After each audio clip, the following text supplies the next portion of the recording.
Muy buenas noches en Diálogos con Alma. Hoy tenemos el honor de presentarles y estar con ustedes al doctor David Barrios Martínez. Su currículum es muy grande, entonces voy a hacer un resumen. Médico cirujano por la Facultad de Medicina de la UNAM, 1979, especialista en docencia por el Centro de Investigaciones y Servicios Educativos de la UNAM, Constancia 1990, es jefe de enseñanza de la Clínica de Medicina Familiar Cuitláhuac del Iste, educador de la sexualidad por la Sociedad Mexicana de Sexología Humanista, SOMESI, que formó a muchos sexólogos, certificado en 1993, psicoterapeuta gestal, 1995, enfoque centrado en la persona por el Instituto Humanista de Psicoterapia Gestal, 1992, maestro en Ciencias Sexológicas por la Universidad Abierta de México, 1993, educador de la sexualidad y certificado del Consejo de Calificación Profesional en Educación Sexual y Sexología, maestro en Educación Sexual por el Centro Integral de Sexualidad y Educación Sexual CISES de Jalapa, Veracruz, 2015, expresidente de la Federación Mexicana de Educación Sexual y Sexología, FEMES, expresidente del Consejo Directivo y exdirector de SOMESI, director general en Calidoscopía, Espacio de Cultura y Terapia y Salud Sexual, en enero del 2003 a enero del 2012.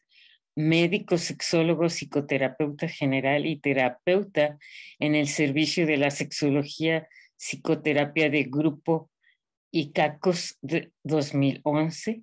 Miembro profesionista de la psicoterapia sexual integral 2003, profesor de la Maestría de Sexología Clínica de la Universidad de Durango, profesor también de Educación Sexual en CISES Jalapa, profesor de especialidad en terapia de pareja en CISES Jalapa y Toluca, participante invitado de distintos medios de comunicación, impresos y electrónicos desde abril de 1980. Autor de numerosos artículos de divulgación en psicoterapia, sexología educativa, sexualidad y cultura en general, autor de trabajos de sexología presentados en congresos nacionales, latinoamericanos, internacionales, conductor del programa de radio de Internet Sexo Sentido, transmitido en código de la Ciudad de México en 2009, y durante más de 7 años, autor de varios libros y Resignificar lo masculino, 2003, En alas del placer, 2005, Molécula que revoluciona la sexualidad, 2007, coautor de Transexualidad, la paradoja de cambio, 2008, Placeres y parejas, 2013, colaborador de diversos libros temáticos psicoterapeutas y sexológicos. Algunos hablemos de sexualidad, menopausia y cerebro, cerebro y sexualidad y sexología clínica, una visión latinoamericana del reconocimiento de trayectoria profesional por la FEMES en 2011, medalla brasileña de reconocimiento del Instituto Paulista de nuestro gran amigo Oswaldo Rodríguez, sexualidad en terapia sexual, por contribución de la sexología clínica en América Latina 2014, receptor del premio William Masters y Virginia Johnson, otorgado por el 10º Congreso de Salud Mental 2016, receptor de la medalla de reconocimiento y facilitador de desenvolvimiento de la sexología en el continente latinoamericano, por también el Instituto Paulista de Sexualidad 2018, presidente de Profesionalismo de la Educación en Sexualidad Integral AC y PSI desde el 2018. coordinador académico de la maestría en educación sexual y la especialidad en terapia de pareja de CISES y Centro Integral de Educación y Salud Sexual en diferentes estados de la República desde marzo del 2019 y por eso luego no lo podemos encontrar. David, bienvenido a este espacio. Es un honor tenerte por aquí. Gracias por estar aquí. Muchas gracias, David. Tu micrófono, el micrófono de David.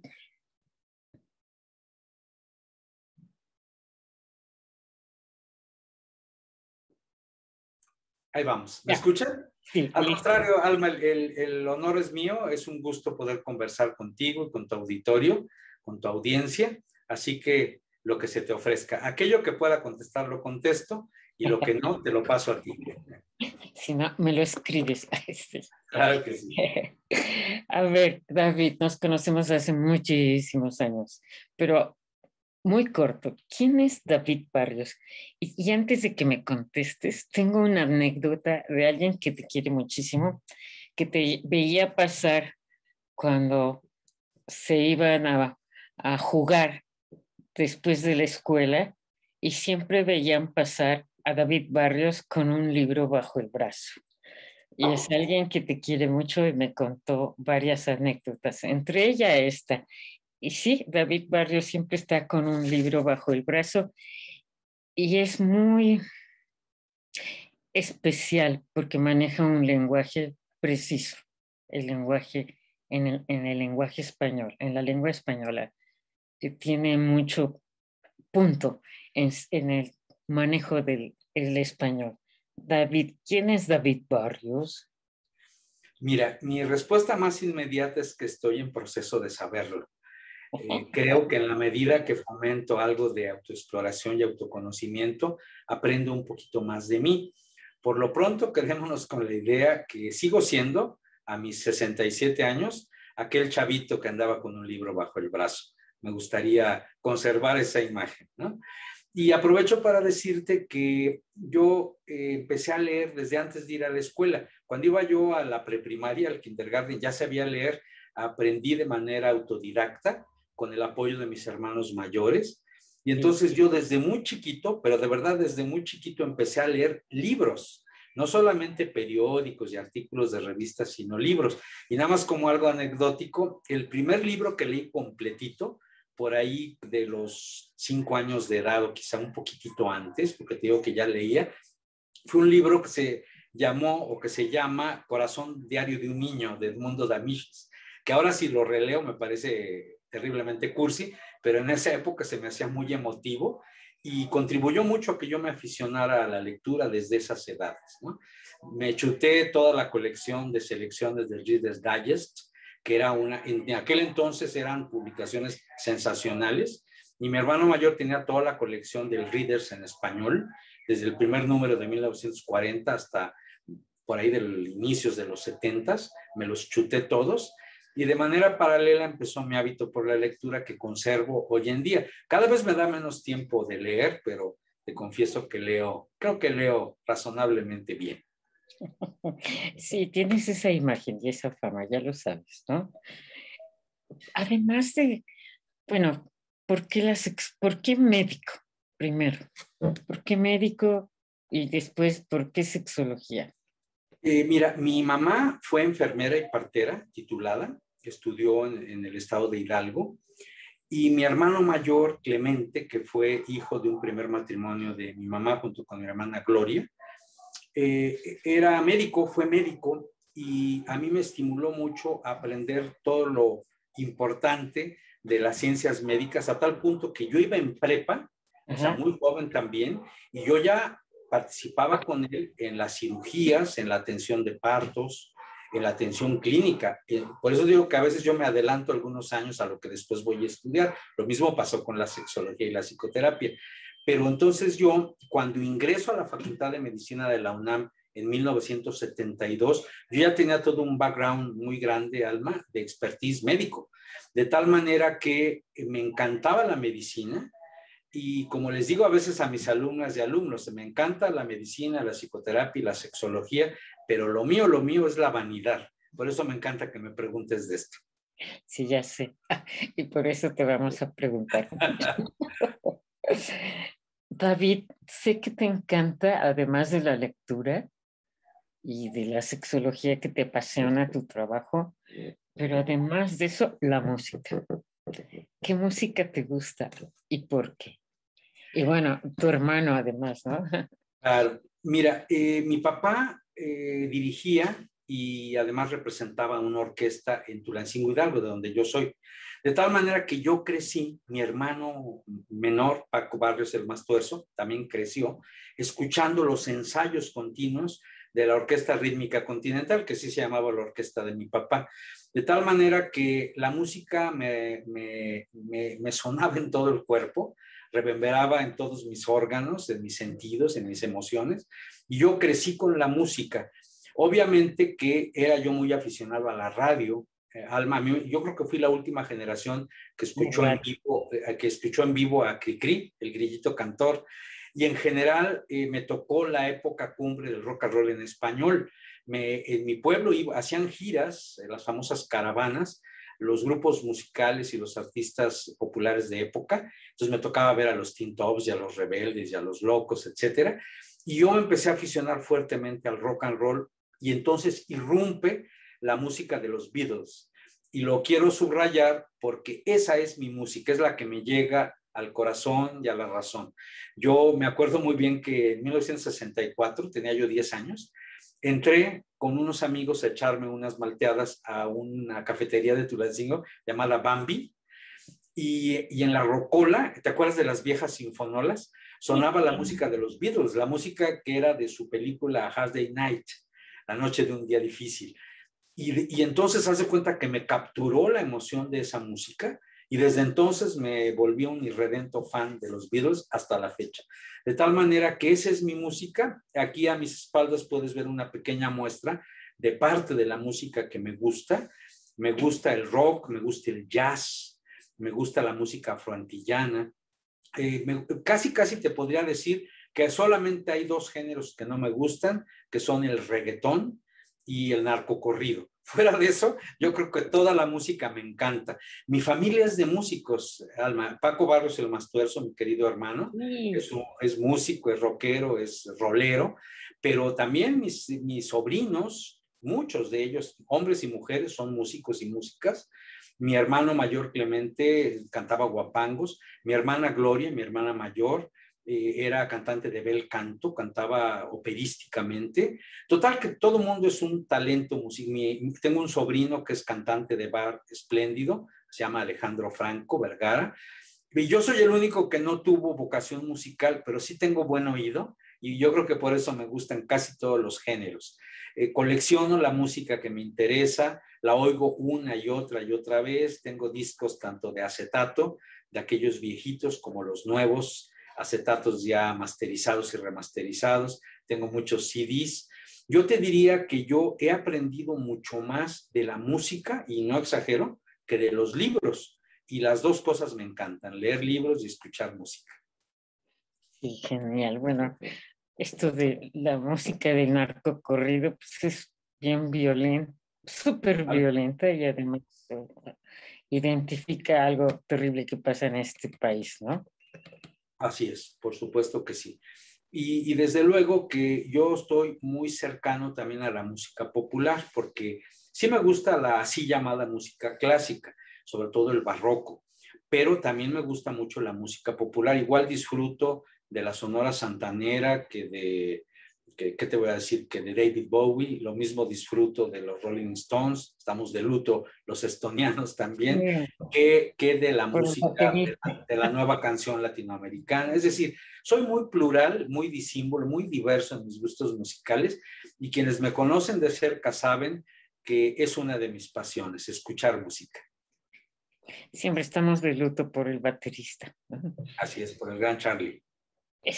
A mí me impresiona mucho los Rolling Stones. Hicieron todo lo imaginable y han vivido muchos años y siguen en forma, ¿no? Es Totalmente. muy Total. impactante. ¿Qué parte de la sexología te gusta? Porque tiene, ya ves, la sexología tiene varias áreas. ¿Qué parte es la que a ti más te apasiona? Mira, quizá valga la pena mencionar que igual que todo me adelanté un poco de tiempo porque yo trabajaba siendo médico muy joven, casi recién egresado, en el viejo sanatorio de Hacienda, que después se fusionó con el ISSSTE y se llamó después el Hospital Tacuba del ISSSTE. Entonces yo era médico visitador y supervisor, hacía visitas domiciliarias. Teníamos la sede en un edificio también en la calle de Álvaro Obregón que se derrumbó en el terremoto del 85. Y platico esto porque ya ves que en las sesiones de actualización se les pide a las médicas y médicos que propongan temas para las actividades de actualización, para los seminarios, para las sesiones clínicas, etcétera. Y cuando el jefe de enseñanza de entonces me dijo qué quería yo abordar, yo en ese entonces estaba leyendo el libro Respuesta Sexual Humana, una viejísima edición argentina, una edición en español que todavía conservo, por cierto, y dije, yo doy respuesta sexual humana, ¿no? Y entonces yo me inauguré con temas sexológicos en esas jornadas, en esas actividades académicas en el ISSSTE, que entonces era el Sanatorio de Hacienda, y a partir de ahí ya nadie me detuvo porque generalmente antes de estudiar sexología la gente pensaba que yo sabía algo de sexología y me pedían temas que aborda lo que entonces se denominaba preferencia sexual, aborda el tema de los travestismos, qué tal un poquito sobre celos e infidelidad, qué te parece si hablamos sobre algo de antropología de la sexualidad. Y yo le entraba a todo con una enorme pasión aún antes de estudiarlo. Luego me nombraron jefe de enseñanza en la clínica Cuitláhuac, ya en el ISSSTE, y yo promoví muchos cursos y talleres de sexualidad. Invitaba yo a gente de CORA, a gente de AMS, la Asociación Mexicana de Sexología, y personas de IMESEX, por supuesto. Por aquel entonces creo que tú ya andabas por ahí, aunque no recuerdo haberte visto en Cuitláhuac, pero sí recuerdo a Álvarez Gallú y a Paquito Delfín, que sí fueron a dar talleres y cursos. Todo esto que te platico fue muchos años antes de yo estudiar formalmente sexología. Y a propósito del título de la entrevista que me haces el favor de hacer, considero que son 40 años en este campo porque justamente en 1981 yo empecé a trabajar temas de sexología humanista. ¿Por qué? Porque nos reuníamos en Cuitláhuac una serie de personas, algunos eran sexólogas, otros no, que estábamos estudiando psicoterapia humanista. Yo en una institución de la UNAM, el Centro de Investigaciones y Servicios Educativos, conocí la obra de Carl Rogers y me enamoré de ella y empecé a indagar del humanismo. Y realmente fue ya por el 83-84, ya cuando tenía todo un camino andado en esto, que empecé a estudiar formalmente sexología, primero en IMESEX y luego en otras diversas instancias, incluyendo algunos estadios fuera de México. En abril de 1980, o sea, un año antes de lo que te estoy platicando, publiqué mi primer artículo de tema sexológico, cuyo título en aquel entonces le puse la Feria de los Sentidos. Y la Feria de los Sentidos se refería a lo que después, muchos años después, llamé manifestaciones de la diversidad sexual. Yo todavía no conocía la propuesta de Álvarez Gallú, esa la conocí ya por ahí del 83-84. Entonces, por eso te digo que a veces me adelanto un poco a lo que voy a estudiar después. Y de la sexología yo te diría que me gusta todo, me gusta la clínica, me gusta la divulgación, me gusta, por supuesto, la educación sexual integral. Como sabes, me encanta de cuando en cuando escribir libros. Quiero decirte que yo tengo más libros escritos que libros publicados. Hace poquito tiempo hice la entrega de mi libro más reciente, que se llama Senderos del Erotismo. Pero en general tengo un altero de notas, de impresos, de hojas que constituyen libros no todavía publicados, a veces porque no hay la oportunidad en ese momento, a veces porque me distraigo en otras cosas, a veces porque considero que no tengo el timing adecuado para sacarlo en ese momento, pero en efecto tengo más libros escritos que publicados. De mis libros publicados hay 6 que están en circulación. Uno está agotado, que es Resignificar lo masculino, que ya no se va a reeditar. Uno de los primeros libros en el medio mexicano que trató el tema del combate a los machismos. Y desde luego también he tenido el honor de escribir capítulos de libros de otros autores y he prologado infinidad de libros, ya hasta perdí la cuenta. He hecho el prólogo de muchísimos libros de maestros míos, alumnas y alumnos míos, consultantes míos, de tal manera que otra afición importante para mí es la escritura de los libros. A veces lamento no tener todo el tiempo porque tengo como el ánimo de publicar muchísimo más. De hecho, creo que nosotras y nosotros, las sexólogas y sexólogos de México, tenemos que escribir mucho más, porque nuestra experiencia tropical aquí en México es muy vasta y muy rica. Y si me animas un poquito, a veces creo que supera la sexología anglosajona en su riqueza y en su diversidad. Nada más que luego somos medio indolentes para escribir y publicar. Tenemos que ser autocríticas y autocríticos. Claro, claro, David. Platícame un poco más de esto de la sexología humanista, o sea, Carl Rogers y la sexología. ¿Cómo la aplica David Barros? Mira, también tiene su historia. Ya te comenté que en la Clínica Cuitlahua, cuando hacíamos talleres y cursos, un grupo de sexólogas nos reuníamos a platicar sobre estos temas.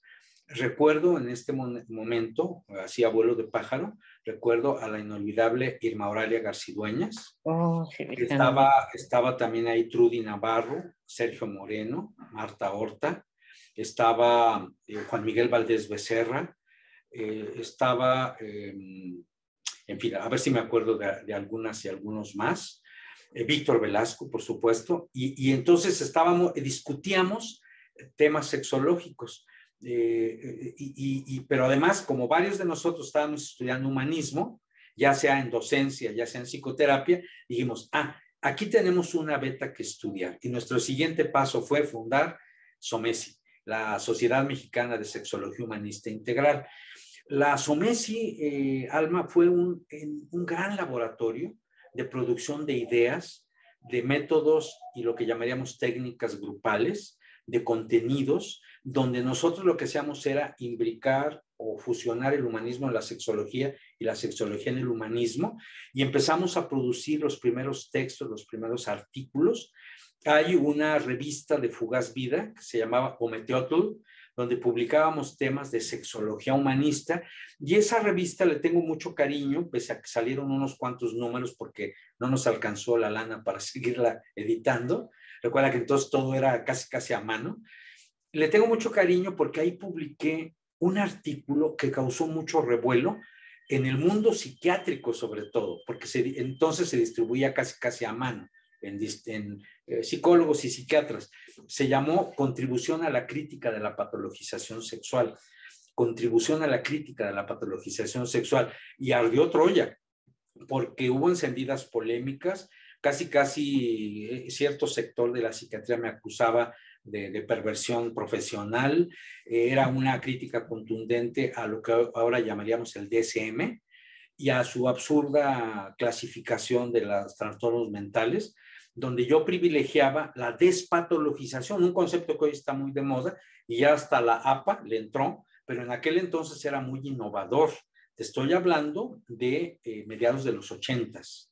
Y entonces ahí en esa revista y en otras publicaciones yo planteé, junto con mis compañeras y compañeros de SOMESI, una idea que devino revolución.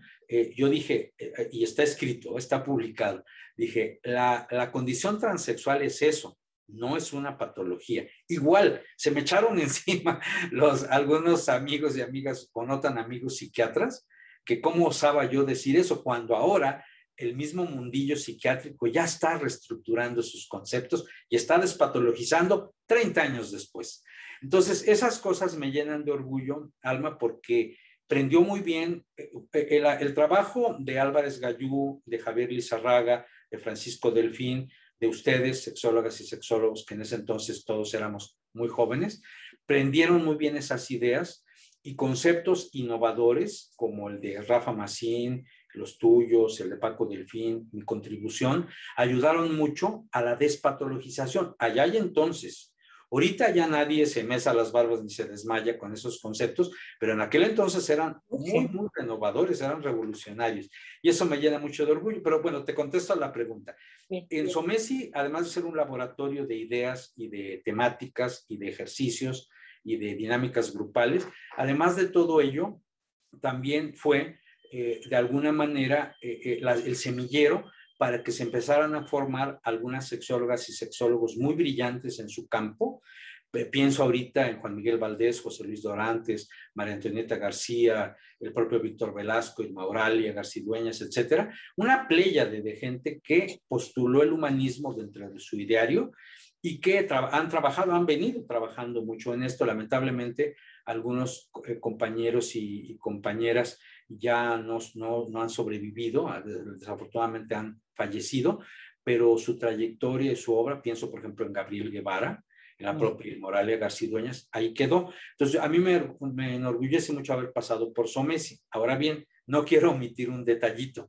Yo ya planteaba elementos de sexología humanista años atrás cuando estudié en IMESEX. Yo hice todo el proceso completito en IMESEX, pero por algunas disidencias, por algunos puntos de vista, vamos a decir, adversos que tenía yo con la dirigencia de IMESEX, salí de IMESEX. Ya empezaba yo no estaba, yo ya no estaba. Tú ya no estabas, tampoco estaba Oscar Chávez Lanz, ni Paco Delfín, ni Javier Lizarraga. Partí y yo en IMESEX tengo una sensación agridulce, quiero ser muy sincero contigo, una parte como de deplorar cosas que no me gustaban como se hacían en IMESEX y otra parte muy agradecida porque aprendí mucho, creo que enseñé también un poquito y a estos maestros y maestras inolvidables, Álvarez Gallú y todo su equipo, les tengo también una parte de gran gratitud y ahora que estamos hablando con toda la sinceridad del mundo, lo quiero reconocer. Y en SOMESI, yo, cuando me invitabas a dar clases allí en el sur, aquí en el sur, maravilloso, ¿no? Me acuerdo los cojines, todo me acuerdo muy bien. Por cierto que SOMESI contra muchas personas allí. Sí, SOMESI contra lo que mucha gente piensa sigue existiendo, su sede ahora está en Toluca, está dirigida por Juan Miguel Valdés y conduce un centro regional que se llama Otonamixtle, que es un nombre muy bello en náhuatl, que significa encuentro entre personas.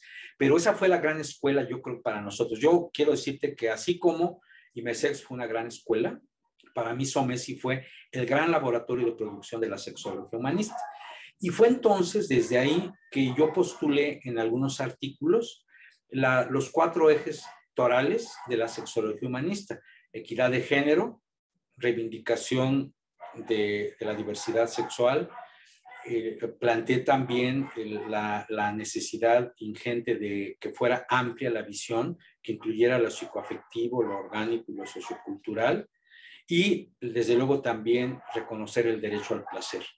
Dentro del enfoque planteado por el gran maestro Carl Rogers, yo me defino como absolutamente rogeriano y creo que en prácticas, en actitudes, en contenidos, he postulado esa visión y la he llevado adelante. No sin dificultades, porque podemos decir que hay muchas escuelas sexológicas, pero pocas que reconocen y desarrollan el humanismo.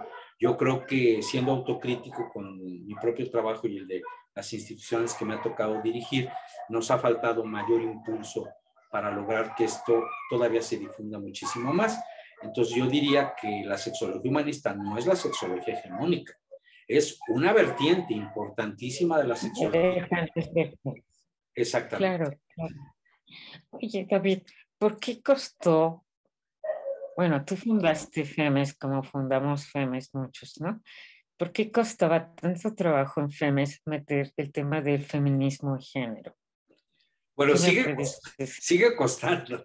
A ver, mira, primero porque nosotros los varones, independientemente de que fuésemos sexólogos, defendíamos a toda costa nuestros privilegios. A tal punto que, si bien es cierto que conocíamos la teoría feminista, digamos, de la segunda ola para acá, lo cierto es que de lengua nos comíamos un plato, porque era una postura meramente teorética, digamos, no era algo actitudinal. Y como seguramente a ti te consta, hubo centros sexológicos, lugares donde hacían sexología y psicoterapia sexual, no voy a decir nombres ni instituciones, donde había pues el liderazgo de un macho alfa, rodeado de un conjunto de hombres y mujeres que lo seguían incondicionalmente y que de alguna manera se sometían al patriarcado que dominaba dichas instituciones. Yo no diría que hoy en día es predominante esa postura actitudinal, porque como tú bien dices, nos está costando mucho trabajo. Los hombres y las mujeres también estamos batallando mucho con nuestro sexismo y con mucho del patriarcado que se incorporó acá a nuestro disco duro, que se enraizó profundamente y que nos está costando, insisto, muchísimo trabajo. Yo no creo en los sexólogos y las sexólogas que dicen, yo ya estoy más allá del bien y del mal y tengo el feminismo en la piel y en el alma. No lo creo. Yo creo más bien que somos hombres y mujeres que estamos trabajando para derrotar nuestros machismos, costándonos muchísimo trabajo. Y aquí es como los grupos anónimos, ¿no? Como los alcohólicos y neuróticos anónimos, como pararse en tribuna y decir, soy David Barrios, soy Alma Aldana, soy machista y lo admito, ¿no? Aunque tengas 30 o 40 años sin hacer prácticas machistas, porque es tan adictivo el machismo, es tan sugerente, tan seductor, que fácilmente incurrimos un día sí y otro también en conductas machistas y patriarcales, pero en grado extremo, donde la falocracia es la ley. Y yo por eso cuando me hago cargo de la nueva dirección del CISES, el Centro Integrado de Sexualidad y Educación Sexual, uno de mis primeros planteamientos es procurar la paridad. Por ejemplo, en nuestro consejo académico hay 3 hombres y 3 mujeres. Y además la directora académica es mujer y el director general, que soy yo, soy hombre. Procuro la paridad, no por cuota de género, sino como una especie de humildad de reconocer el valor, la capacidad, la inteligencia, el ánimo de las mujeres, que además constituyen el 70% de la comunidad sexológica. En México, 7 de cada 10 sexólogos, sexólogas son mujeres. Hay 7 sexólogas por 3 sexólogos y sin embargo generalmente los dirigentes de las instituciones somos hombres. Entonces es como decir, bueno, a ver, ¿qué diablos está pasando aquí? ¿No? Tenemos que no solamente que hacer una revisión de nuestros machismos, que no es privativo de los hombres, también hay muchas mujeres machistas, hacer una revisión profunda y modificar actitudes en un proceso que ahí va. O sea, estamos lejos de alcanzar equidad, muy, muy lejos, porque además el machismo es supraideológico, está arriba de derecha, izquierda y centro. Entonces, creo que hay muchas asignaturas pendientes. Yo le concedo mucho valor a los talleres actitudinales para remover nuestro machismo a partir de tomar contacto con ideas, sensaciones y sentimientos, y creo que sí se puede ir logrando. David, cuéntanos ahora de tu segundo libro. Bien, después del rotundo éxito de resignificar lo masculino, tengo que admitir que fue muy exitoso, me quedé sorprendido por el mayor éxito del segundo libro. Tiene una historia muy peculiar, se llama En las alas del placer.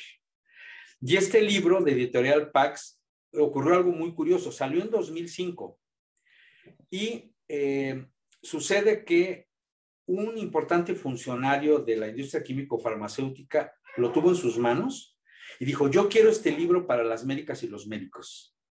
Y entonces lo que hizo fue adquirir con la editorial, fíjate, 60,000 ejemplares de mi libro, dividido cada ejemplar en 6 fascículos, y enviaron a sus agentes de medicamentos a repartir los fascículos a los consultorios de las médicas y médicos, de tal manera que ipso facto se convirtió instantáneamente en el libro de sexología más vendido en México, pero espero que el más leído también, porque así de un jalón en 60,000 consultorios se repartió ese libro.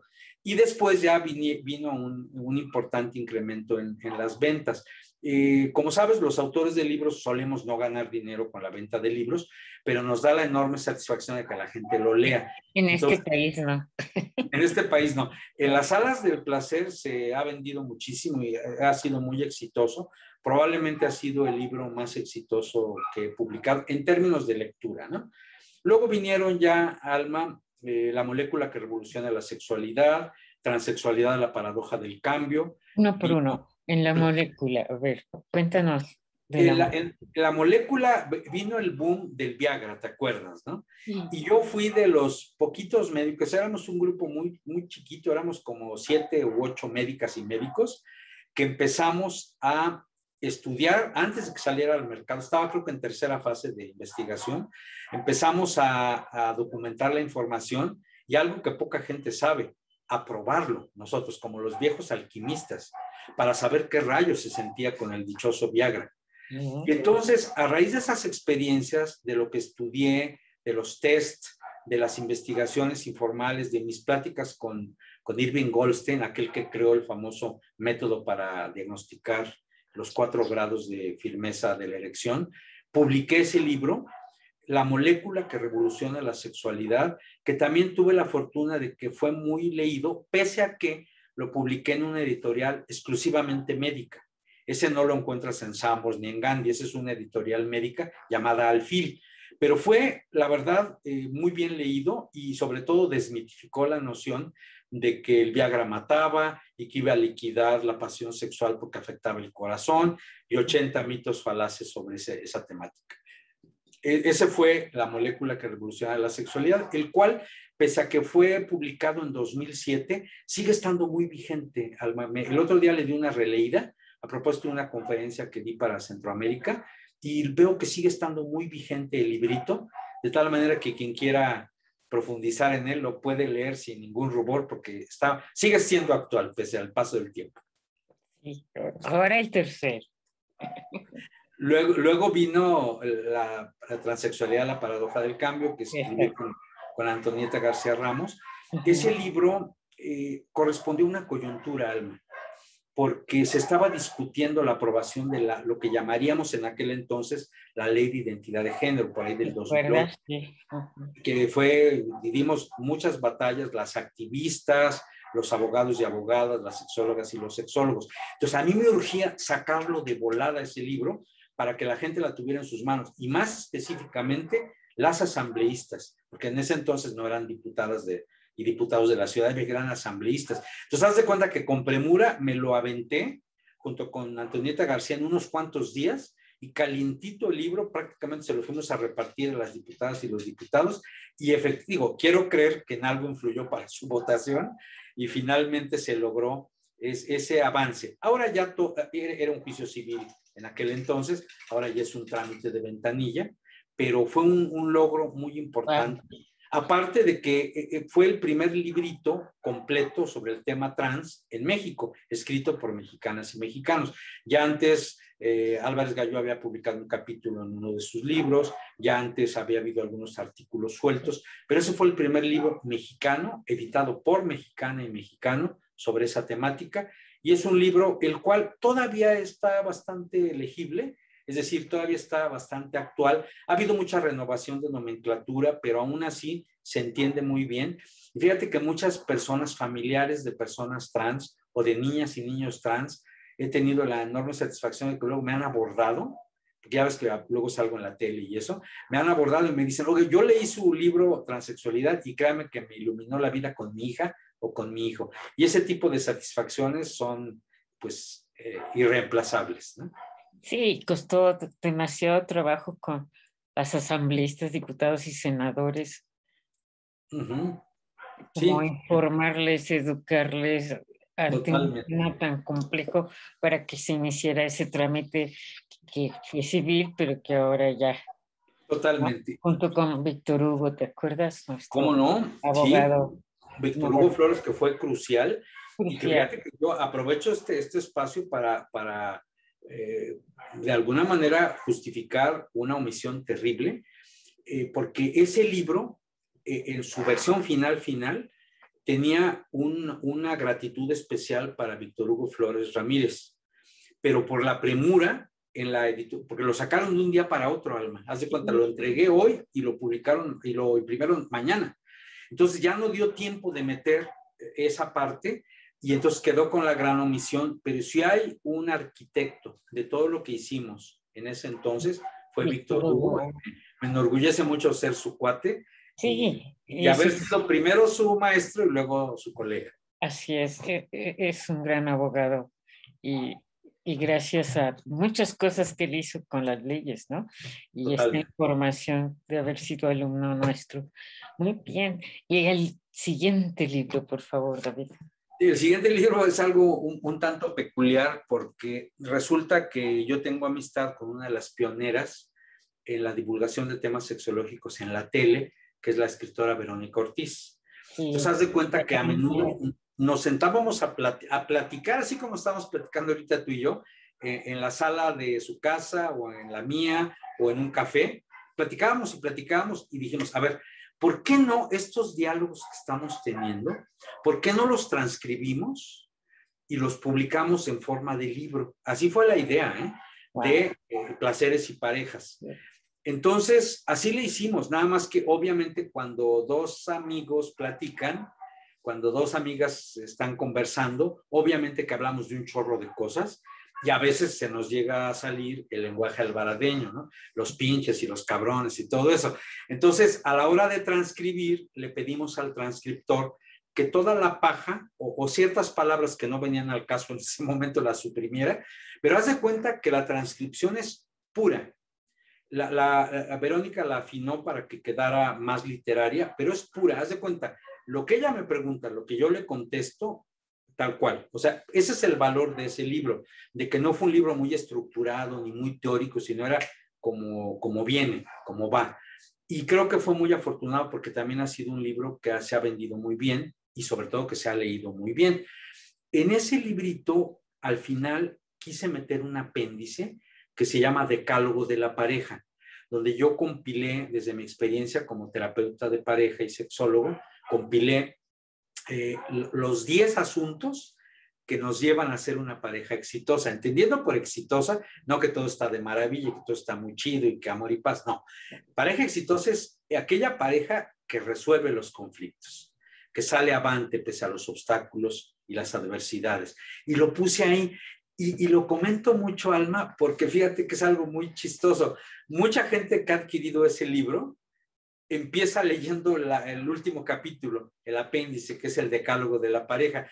Les interesa y luego ya se echan todo el libro, pero es algo muy peculiar porque mucha gente ha empezado a leerlo al revés, lo cual me llena de satisfacción. Empiezan primero por el decálogo de la pareja. Sí, y Verónica Ortiz pues, inició diálogos en confianza en el Canal 11. Me ¿Cómo acuerdo, no? llevaba su mesita y sus sillitas y llevábamos el florero porque no había dinero para la producción. Pero Absolutamente. inició diálogos en confianza que, bueno, ha sido maravilloso. Y esa Sí. época con ella fue maravillosa. E incluso algunos años antes, ella condujo junto con Jimmy Fortson, Ajá, una pareja, creo que se llamaba Él y Ella, sí, la y pareja. era con temas de sexualidad. Fíjate que yo, muy jovencito, y antes de haber estudiado sexología, yo creo que porque a veces iba yo a los programas de TV UNAM, que no había estudios ni cámaras ni nada, sino los hacíamos en un piso del Canal 5 en Televisa. Yo creo que alguien me vio ahí hablar sobre estos temas y Verónica Ortiz y Jimmy Fortson me invitaron junto con los grandes. Estaba el doctor Álvarez Llerena, estaba el papá de Hernán Balk, estaba Jacobo Balk, estaba Ana Meli. No me acuerdo ahorita si estaba Esther Corona o no. No recuerdo si tú llegaste a ir, creo que Javier llegó a ir, pero haz de cuenta que muy chavito me tocó estar junto con los grandes, ¿no? Por eso te digo que yo a veces empiezo antes de estudiar formalmente algo. Y luego ya vino todo esto que comentas de diálogos en confianza, donde la espléndida conducción de Verónica fue pionera en su campo.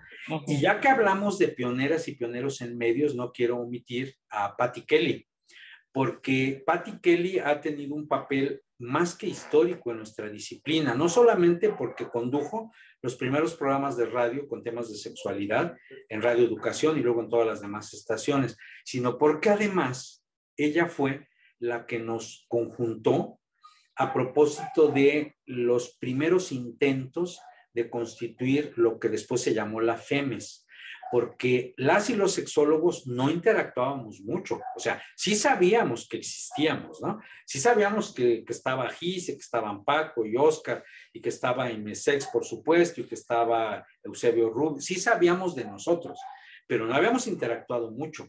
Entonces, como todas y todos íbamos a los espacios de Patti Kelly, ella fue con su amplio directorio la que nos empezó a unir, de tal manera que toda esa historia la cuento en mi próximo libro.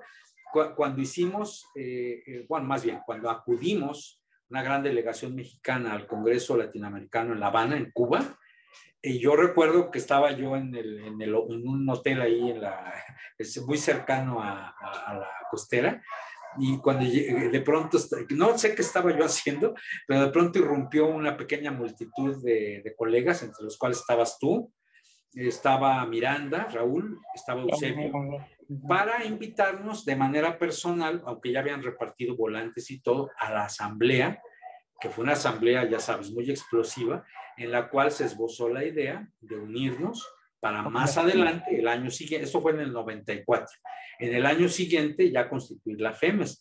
Me acuerdo mucho de eso porque gracias al directorio de Patti Kelly pudimos empezarnos a unir.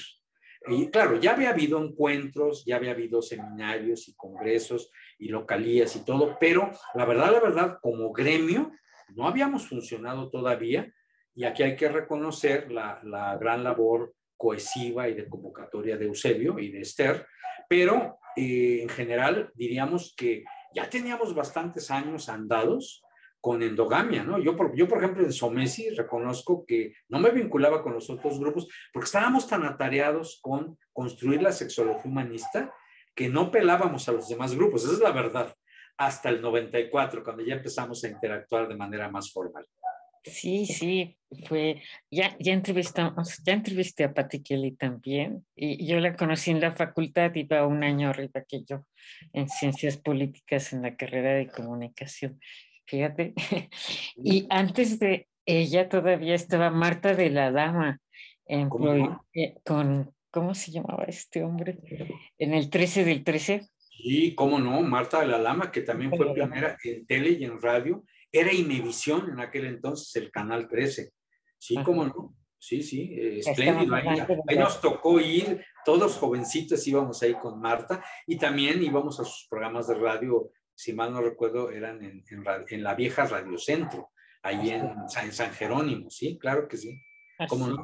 Otra conductora inolvidable, lamentablemente desaparecida, muerta, voy a decirlo claramente, asesinada, Lourdes Diaque, inolvidable difusora de temas de educación sexual, que lamentablemente por este pinche patriarcado, por esta misoginia terrible, la perdimos. Pero no quiero dejar de mencionarla también a la gran Lourdes. Qué bueno que la mencionas, porque hizo muchísimo y no hay que olvidarla, pero fue terrible la brutalidad con que fueron a su casa a sacarla y asesinarla. Sí, Fue muy brutal, muy brutal.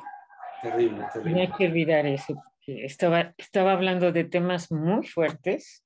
Totalmente.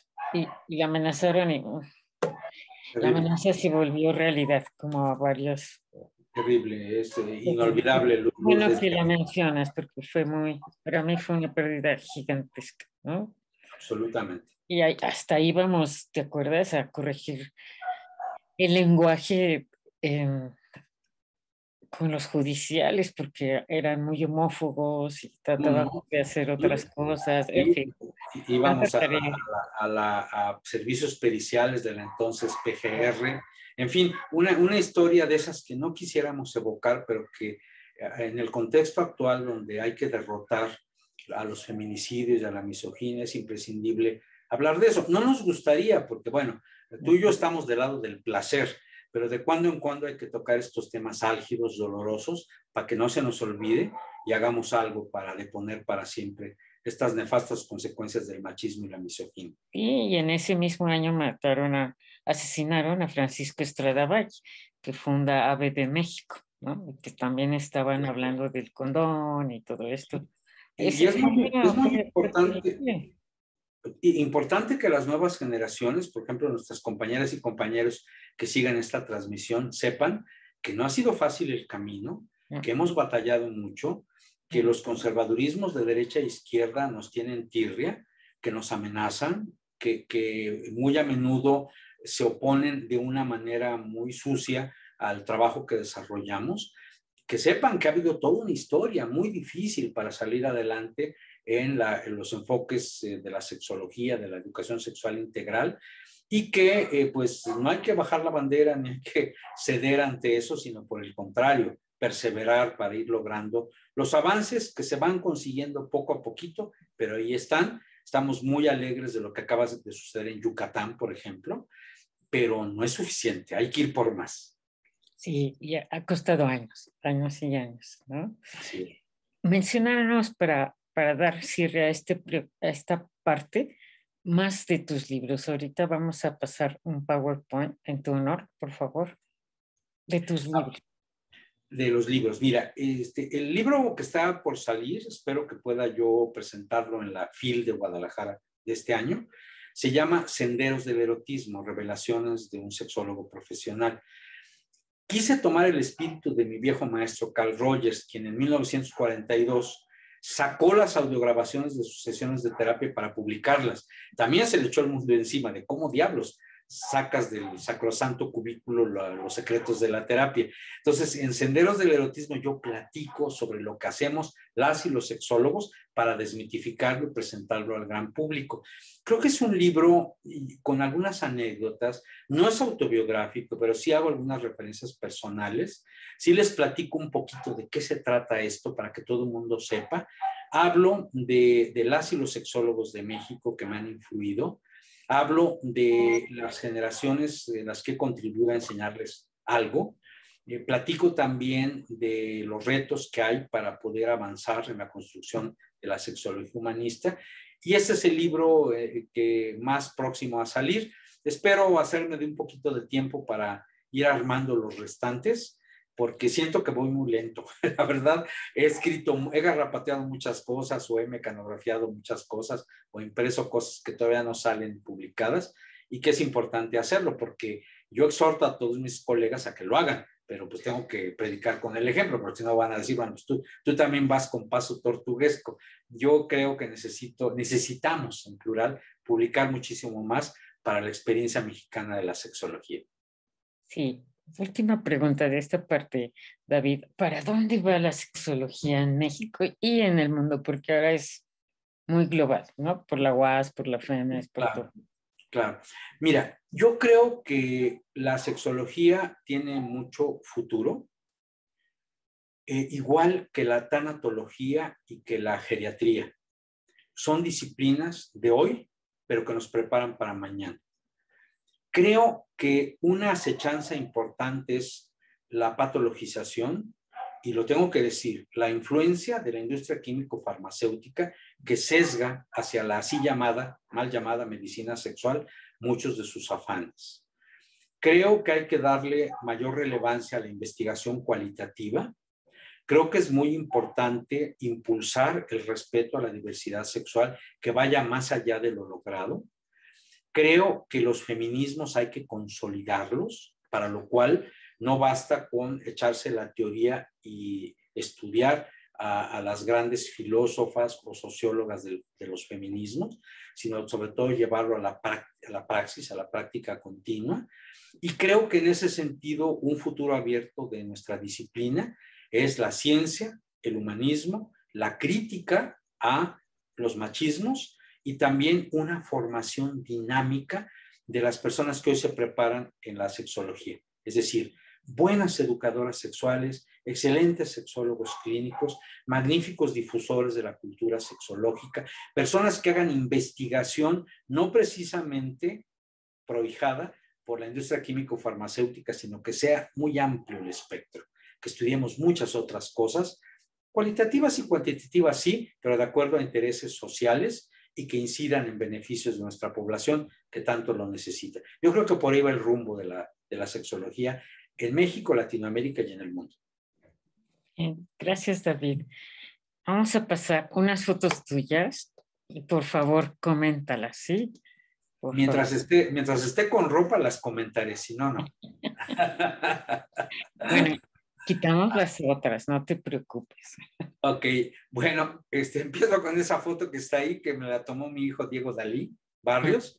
Es completamente espontánea y pues me encanta que se ilustre tu programa con esa foto, porque estábamos tomando cafecito Diego Dalí y yo, y él me la tomó y dije, esta foto me gusta porque, bueno, yo soy posudo y todo, pero fue muy espontánea. Es muy bonita, expresa muchas cosas. Ahí hay pues dos imágenes. Me voy a referir primero a la de la derecha. Mucha gente no sabe que yo fui cirujano de operaciones quirúrgicas. Ese hombre ahí barbado que se ve en la pantalla a la izquierda soy yo y estoy atendiendo una operación cesárea. Y durante mucho tiempo hice cirugía, cerca de 22 años, y hacía yo, ya sabes, colecistectomías y cesáreas y apendicectomías y todo lo que te puedas imaginar, lo cual me dio mucho temple, Alma. Yo creo que algo que me dio la cirugía fue mucho temple. Me considero un hombre relativamente tranquilo ante situaciones adversas o estresantes, y sin duda se lo debo a la cirugía y a una persona en particular. El hombre de lentes que está frente a mí, a la derecha de la pantalla, es mi queridísimo hermano Clemente Vergara. Él fue hijo del primer matrimonio de mi mamá, mi maestro. Él me enseñó casi todo lo que sé, y entre esas cosas me enseñó a operar quirúrgicamente. Y la foto de la izquierda es una foto más o menos reciente. Es una foto que me tomó Patti Rebollar, joven conocida tuya. Iba a decir vieja conocida tuya, pero no, porque es joven, que me tomó también de manera relativamente espontánea en un lugar público en Ciudad de México. Y también me encanta porque mucha gente piensa que siempre que siempre he visto de pants o de jeans, y no, de cuando en cuando me pongo una corbata más o menos para tratar de lucir medio elegantioso. Eso podría decir de esas dos fotos. Aquí en esta imagen estoy en el Encuentro Internacional de Sexología Humanista y Científica en Vallarta, junto a nuestro queridísimo amigo Osvaldo Rodríguez Jr., el gran brasileiro, gran impulsor de la sexología en nuestro continente latinoamericano. Escenas de ese congreso, que fue un exitazo desde el punto de vista académico.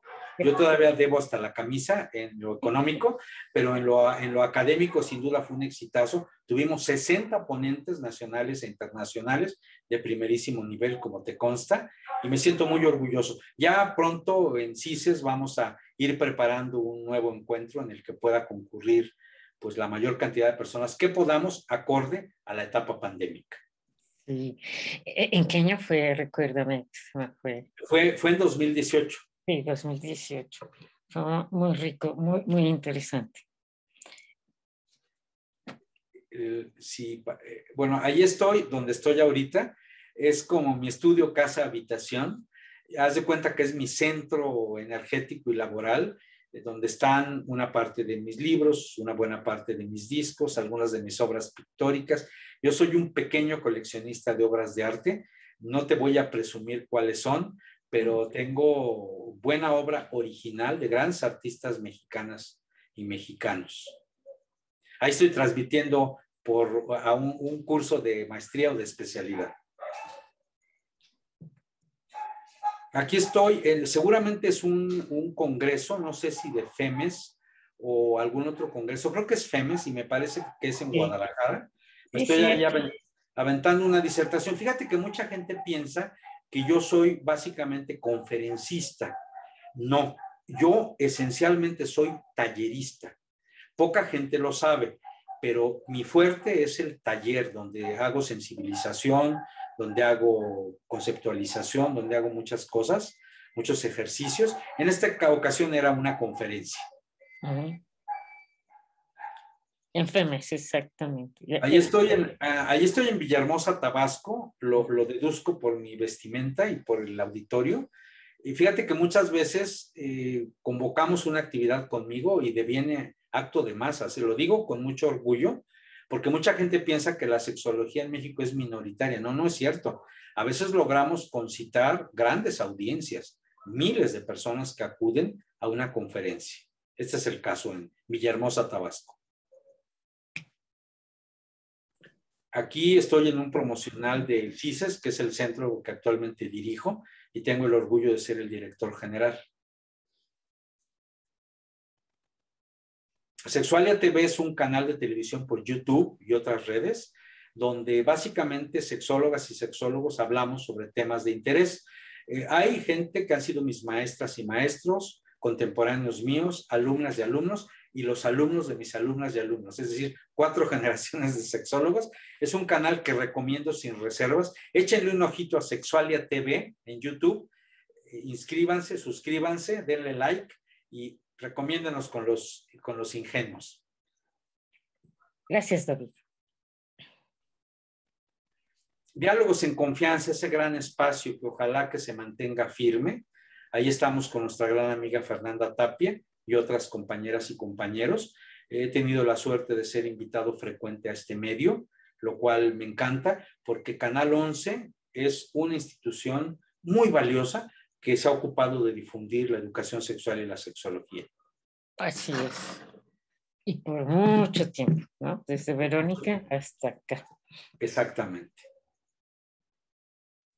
Mis incursiones en Televisa, quiero decirte que yo he sido espléndidamente tratado en Televisa. Mucha gente tiene reticencia de trabajar o de colaborar o de simplemente aparecer en la tele comercial. Yo no.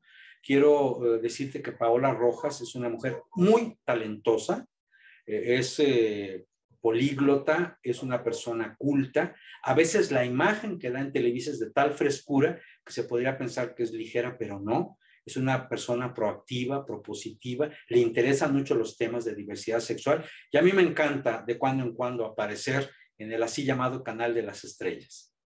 No, pues son foros y foros para difundir la sexología y la sexualidad y el respeto. Gracias. Tus libros. Mis libros son los que son de mi autoría o coautoría. Y como te digo, espero ir sacando algunos libros, darles una actualización a algunos de ellos, por supuesto, y seguir por ese camino, porque reitero, nos hace falta mucho, mucho, mucho publicar más las sexólogas y los sexólogos de México. Aquí estoy en la Universidad Autónoma de Sinaloa, con un gran amigo y colega, Ulises Armenta, que ha hecho una labor espléndida de difusión allá. Como te comento, suelen ser actos de masas. Anuncian un tema sexológico, anuncian que va a ir el tal David Barrios y los auditorios se colman. Realmente tenemos que trabajar mucho también en la difusión en las instituciones de educación superior. La tele, ¿no? Tengo la gran fortuna de que con cierta frecuencia me convocan a la tele, tanto institucional, pública, como a la tele privada. Creo que una característica que tengo, me parece a mí, lo debo reconocer, es transmitir con sencillez cosas que son complejas. Y creo que eso me ayuda mucho a difundir esta temática a amplios públicos. Yo me siento muy cómodo en la televisión. El primer programa en el que participó fue en abril de 1980. O sea, ya tengo mis añitos haciendo difusión en la tele. Y creo que es Vallarta, ¿no? En este caso es en Vallarta, que tuvimos una magnífica cobertura. Fueron los canales locales, fue Televisa, fue el Canal 11. Estuvo muy padre la cobertura, nos hicieron caso. Sí, fue en Vallarta, ok, está que sí. Totalmente, con el espléndido clima de Vallarta. Mi amiga, mi querida amiga, gran difusora, educadora sexual, certificada por el CAPSEX, a mí me consta porque yo fui uno de sus sinodales, en un programa que hicimos en SHE, Sexuality, Health and Entertainment, que se reprodujo en la 8ª, en tele abierta, un programa sobre sexualidad en la vejez, maravilloso. Ojalá que lo sigan reproduciendo, que se siga viendo, porque contiene temas de interés. Mucho. Ajá. Aquí con una vieja conocida tuya y mía, que hicimos mucho carrera, recorrimos un buen número de países. No hay que olvidar algo importante. Cuando yo fui presidente de la FEMES, tú fuiste vicepresidenta. Entonces, a veces también nos dieron uno que otro cocolazo. No todo fue maravilloso, no todo el mundo nos aplaudió, acuérdate. Pero estoy muy satisfecho de la labor realizada en nuestra presidencia y vicepresidencia en FEMES. Y fue interesante, difícil, interesante. Difícil por la época, ¿no? Así es. Todo lo que pasó. Pues muchas gracias, David. Vamos a abrir micrófonos para preguntas y respuestas. Claro que sí, con todo gusto. La próxima semana vamos a tener a José Ángel Gil, a Pepe Aguilar, ¿te acuerdas? Bueno que sí, no confundir con el cantante de ranchero, por favor. No. Ese es otro Pepe Aguilar. Este es un gran sexólogo y psicoanalista relacional, Pepe Aguilar Gil. Pepe Aguilar Gil. Pues muchas gracias, David. Es un honor tenerte. Y bueno,